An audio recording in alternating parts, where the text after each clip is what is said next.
이슈토크입니다. 4.15 총선 입후보자들의 등록이 지난 27일 마무리됐습니다. 본격적인 총선 레이스가 시작이 됐지만 코로나19 사태로 깜깜이 선거가 우려되면서 그 어느 때보다도 공약에 대한 점검이 필요한 상황인데요. 오늘 이슈토크에서는 선거구별 상황과 후보들의 정책을 살펴보고 부산 지역의 쟁점에 대해서도 이야기 나눠보도록 하겠습니다.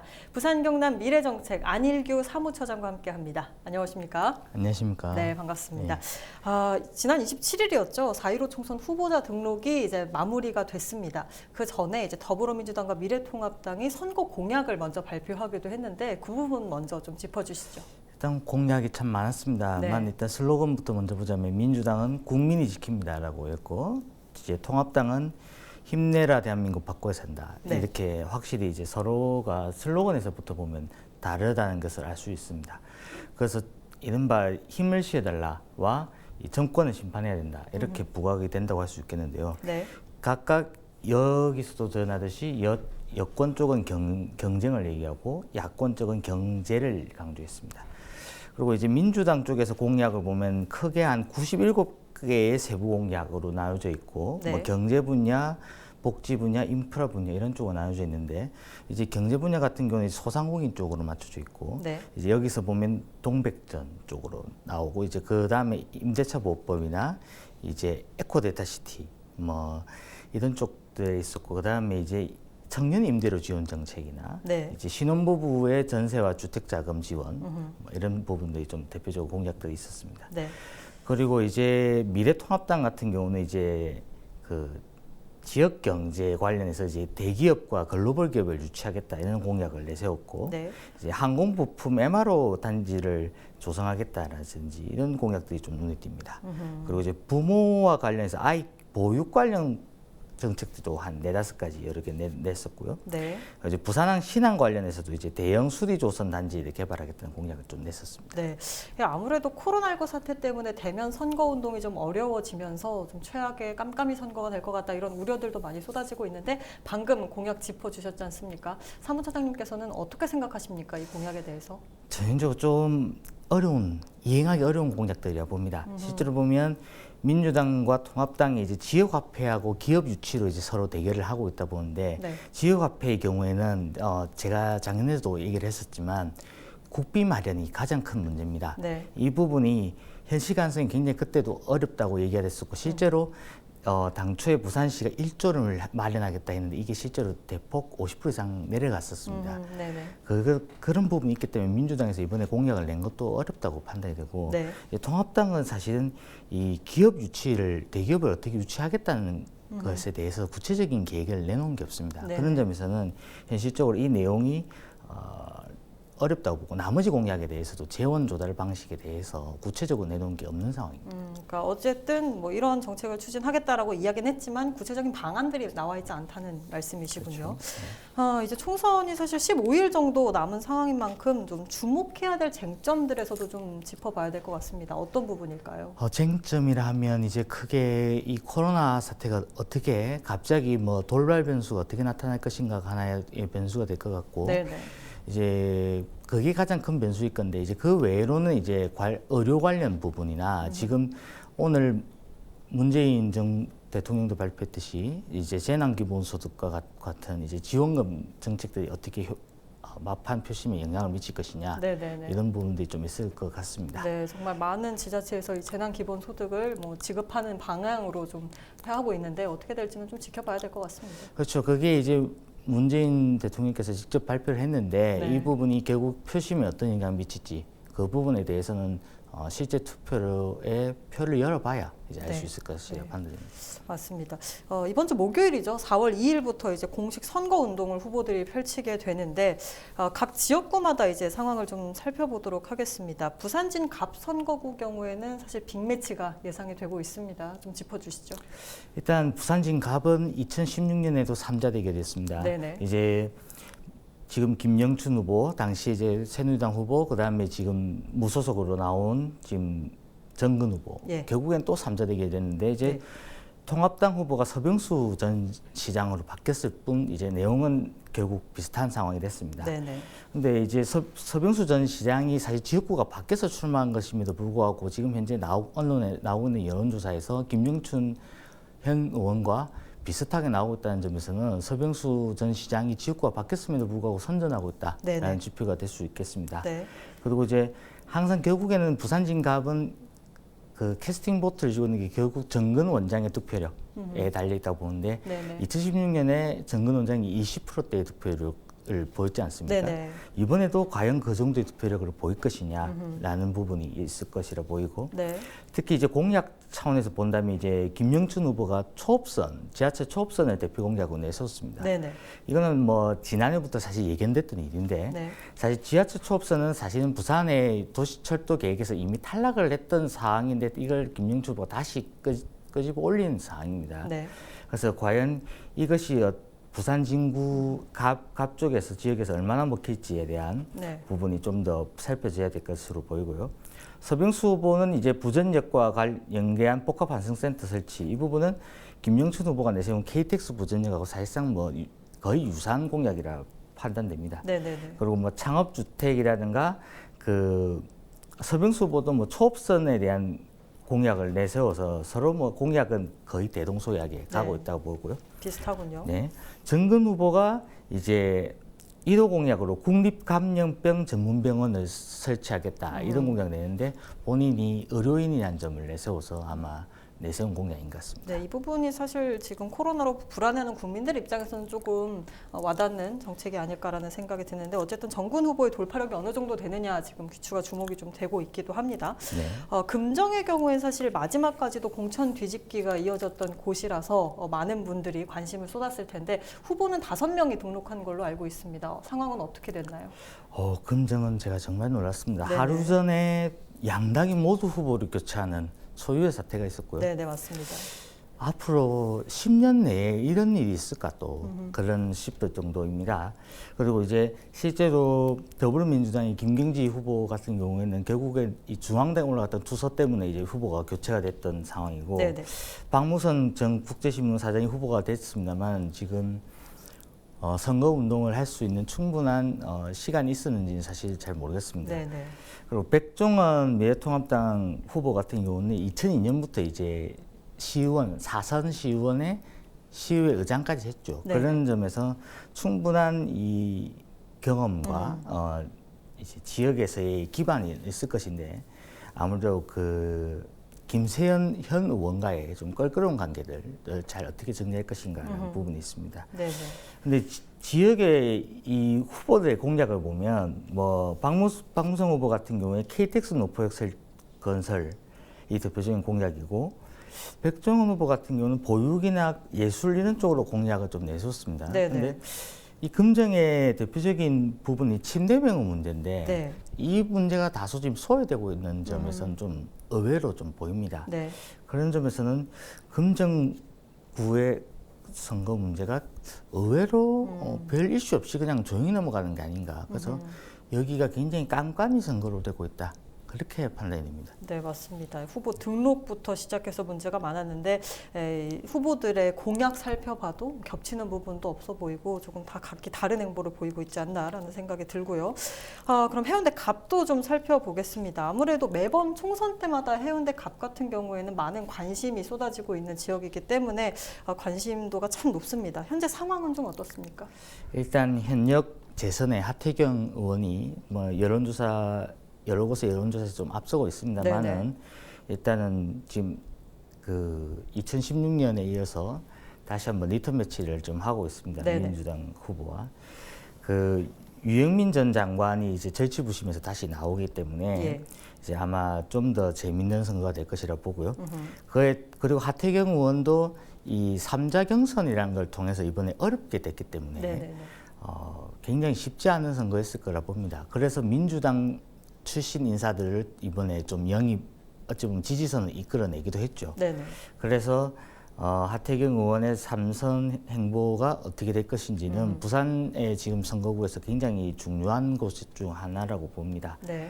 그래서 실제 보면 윤창호법을 만들고 의원이기도 했고 그렇죠. 그리고 KTX 해운대역을 이끌어낸 네네. 사실은 2016년에 이 대표 공약을 내세울 때는 아무도 안 될 것이라 사실 봤거든요. 네네. 그래서 이걸 이끌어낸 걸 보면서 저도 참 놀랐습니다. 그래서 그리고 이번에 이제 보면 그 국제 바칼로레아라는 게 있습니다. 그 네. 논술과 토론 위주로 하는 학력 평가 시험 외국에 있는 건데 네. 이거를 도입해서 뭐 해운대를 글로벌 교육 특구를 만들겠다. 이걸 대표 공약으로 내세웠더라고요. 네네. 그래서 이걸 정말 이끌어냈을까 이런 좀 기대도 좀 되는 후보입니다. 네네. 그리고 유영민 전 장관 이 후보죠. 더불어민주당 후보 같은 경우는 역시나 그 과학기술정보통신부 장관이라는 경험을 가지고 이제 AI를 관련한 이제 해운대 스마트 경제 도시를 만들겠다. 라는 그런 점에서는 이제 두 후보 모두 어느 후보가 되더라도 해운대에 굉장히 특색이 있는 도시를 만들 수 있는 후보군이다라고 판단됩니다. 네, 공약들을 살펴보니까 정말 특색이 있기도 하고 기대가 좀 되는 후보들이 아닌가라는 생각이 좀 듭니다. 해운대 을도 좀 살펴보도록 하겠습니다. 사실 해운대 을 같은 경우는 센텀 이지구 그린벨트가 해제가 되면서 또 관심도가 굉장히 높습니다. 후보자들의 입장도 좀 궁금한데 어떻습니까? 일단은 지금 이게 이 풀지 못한 숙제는 이제 사실 최근에 좀 풀렸죠. 이제 네네. 이런 풀리면서 이제 이 풀린 부분을 어떻게 할 것인가에 대한 부분들이 좀 있을 겁니다. 그래서 더불어민주당의 현역 국회의원 윤준호 후보는 이제 첨단 산단을 개발해서 1,000개의 기업을 유치하겠다. 그리고 84,000여 개의 일자리 창출, 뭐 해운대형 일자리 구축 이런 부분들을 언급을 하고 있고 네.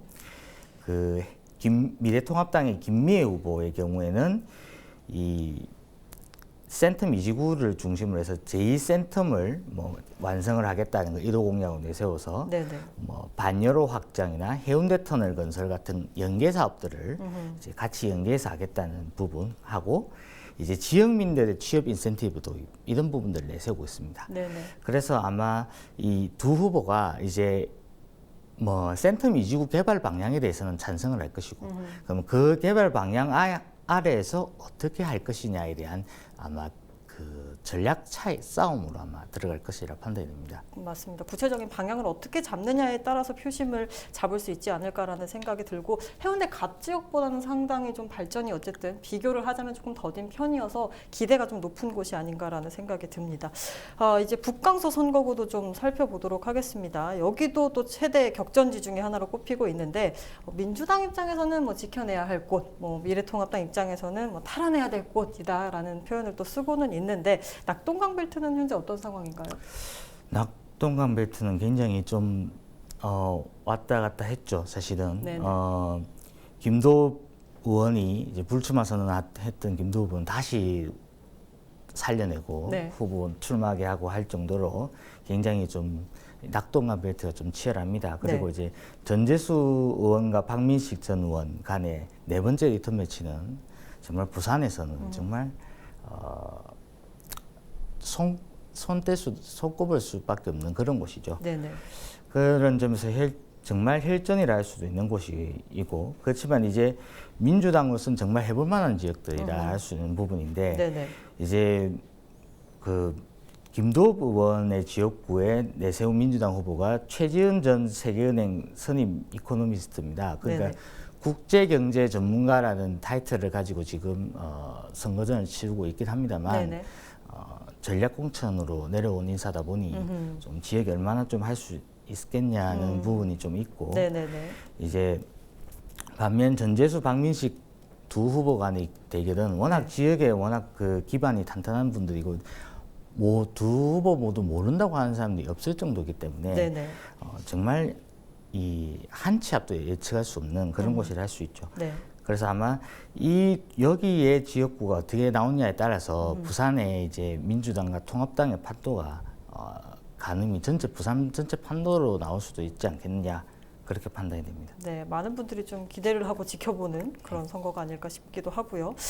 중령도 선거구도 보겠습니다. 아무래도 조금 고령인 인층이 대다수인 만큼 호스톱밭으로 불리기도 합니다. 핵심 공약은 뭘 내걸고 있는지 또 어떤 후보들이 나왔는지 좀 자세히 짚어주시죠.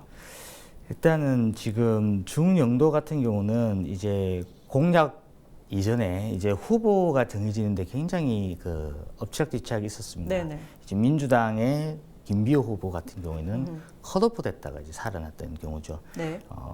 그때 이제 컷오프 됐다 살아났던 배경에는 워낙 많은 이제 당내에 이제 그 당원들과 이제 지역민들의 이제 노력들이 있었던 것으로 알고 있고요. 네네. 미래통합당의 황보승희 후보는 이제 홍준표 전 대표가 이제 그 김용호 공관위원장의 뭐 거의 수양딸 발언까지 나올 정도로 전국적인 이번에 인물이 됐었죠. 네네. 이제 사선 그 삼성구 의원의 재선 시의원 출신의 토탈 5선의 이제 입지적인 인물인데 네네.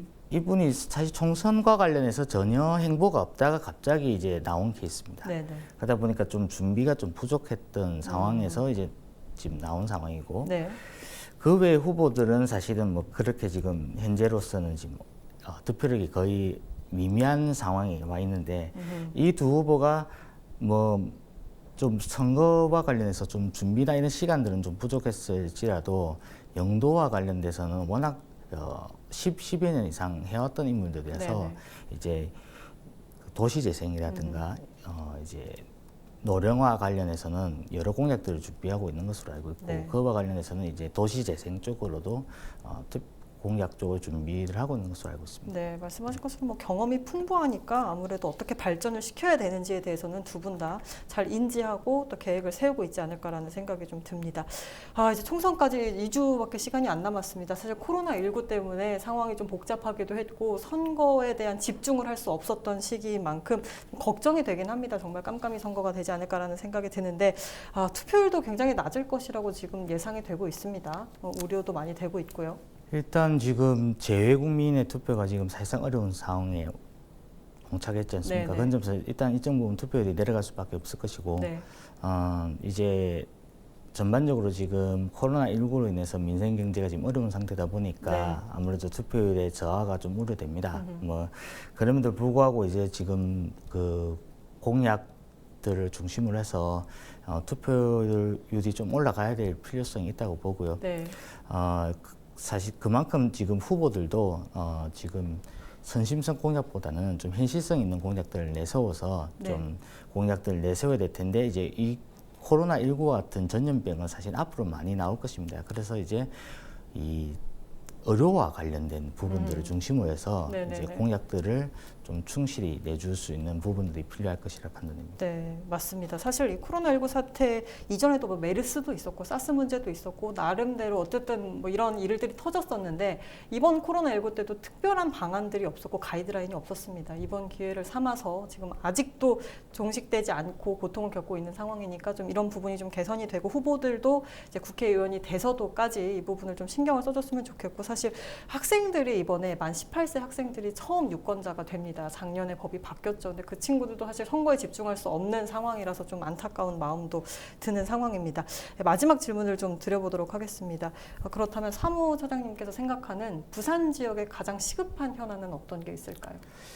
부산만 시급한 게 아니라 결국에 공공의료가 가장 시급하다 봅니다. 네네. 전국에 지금 공공의료의 비중이 전체 의료 비중이 한 10% 정도입니다. 그러니까 다른 선진국과 비교해서 보면 확연히 낮은 수치라는 것은 금방 알 수 있을 정도거든요. 네네. 그래서 이런 공공의료들을 어떻게 확충해낼 것인가라는 부분들에 대한 고민들을 좀 해야 될 텐데 이제 그런 부분에 있어서는 이제 대학병원을 유치하겠다 이런 쪽보다는 네네. 이제 국공립으로 어떻게 할 것인가 이런 부분들 좀 가닥을 잡아가야 된다라고 판단이 됩니다. 네, 공공의료 부분이 좀 신경 써야 한다라는 말씀을 해주셨습니다. 정말 총선 2주밖에 안 남았는데 사실 선거 분위기를 내기도 좀 어려운 상황이고 후보들도 좀 조용히 선거를 치르겠다라고 하는 입장이어서 아무래도 우리 국민들의 관심이 가장 중요하지 않을까라는 생각이 듭니다. 코로나19로 많은 분들 힘드시겠지만 그래도 선거에 좀 관심을 가지고 우리 지역에는 누가 어떤 공약을 내세우고 있는지 잘 살펴봐 주셨으면 좋겠습니다. 자, 오늘 말씀 여기까지 듣겠습니다. 고맙습니다. 네, 고맙습니다.